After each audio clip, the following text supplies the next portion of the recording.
Dakota is with us in Dallas. Hi, Dakota. How are you? I'm good, Dave. How are you? Better than I deserve. What's up? So I was introduced to your program when I was about 18, and that was 7 years ago. Since then, I've been working for that entire time and got married a couple of years ago. So my wife and I have been saving very aggressively towards our first home, and next month we're actually moving out of our apartment, and we will pay cash for our first home. So we're excited about that. It's an $80,000 condo, so it's a starter home, but we're able to completely avoid a mortgage. Way to go. My question, though, is should we borrow approximately $5,000 for renovations, which would not be substantial, mostly just painting and perhaps installing some new flooring as well as fixing up one of the showers?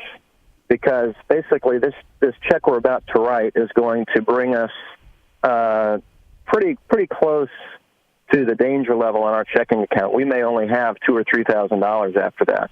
Mm-hmm. And so, do you have an emergency fund? We do. At this point, we have approximately $3,500 in there, which is not as strong as I'd like it to be. And one of our goals in the near future is to maybe get it up closer to $6,000 or $7,000, just so that it can be, a 3-month supply. I realize this may not be a good idea. Our thought was that we could borrow from that for about a month to make this down payment, because we're able to save right now about $2,500 a month, so we could replenish it pretty quickly. Okay. Down payment. I thought you said you were paying cash. Excuse me. We are paying cash. I was using that term incorrectly, but we're paying cash. But again, it's going to leave us with about $3,000 or so in your checking money. In checking, and That's about right. $3,500 in your emergency fund. Well, the emergency fund is contained in our checking. So you will have $3,000 to your name. That's right. Okay, yeah. Number one, your emergency fund should not be in checking. It should be set aside separately so that you don't accidentally use it. Okay, sure. That's sidebar. Okay, so we need $5,000, and you can do it at the rate of $2,500 a month. Right? Yes. Okay. And when were you closing? Approximately December 20th. Good. Okay. And when is your lease up? The end of January. Now, the arrangement in the contract is that the current owner will lease from us for 1 month so that he can get his affairs in order and find somewhere else to live. Oh, okay. So that means during that he'll month, be out by January 19th. Okay, so during that month, you have $2,500 more, do you not? We should. Yeah. Yeah. So now we're only $2,500 apart.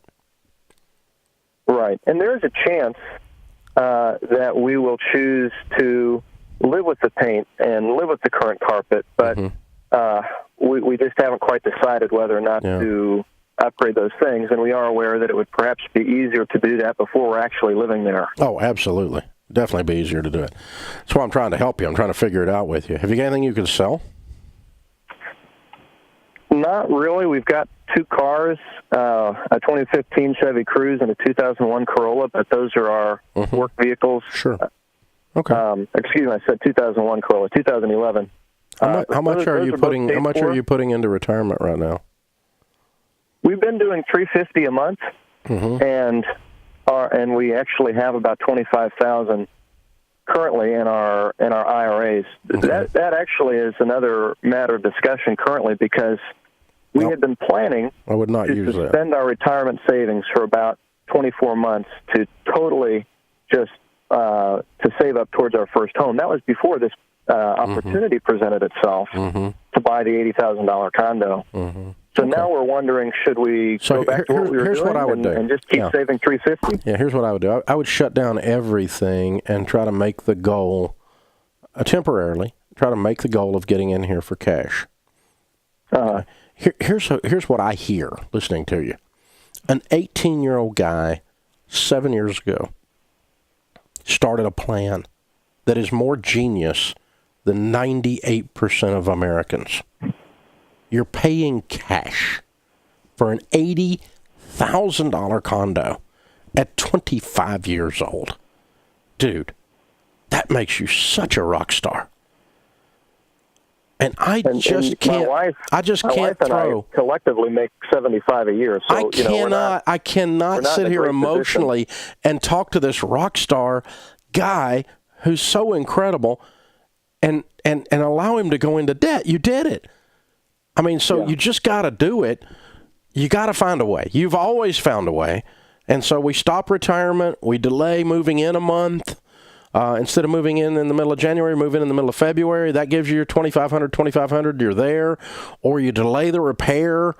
I don't know. And it's not going to kill you. It's not a bankruptcy offense. I mean, you're not going to be in the stupid column no matter what you do. But just emotionally, you did it. And I can't, now that you did it, I can't fathom you going into debt. I can't even digest that emotionally. You're such a rock star. You're such a stud. And now you're going to throw a Baby Ruth in the pool. No, man. Don't do it. Don't do it.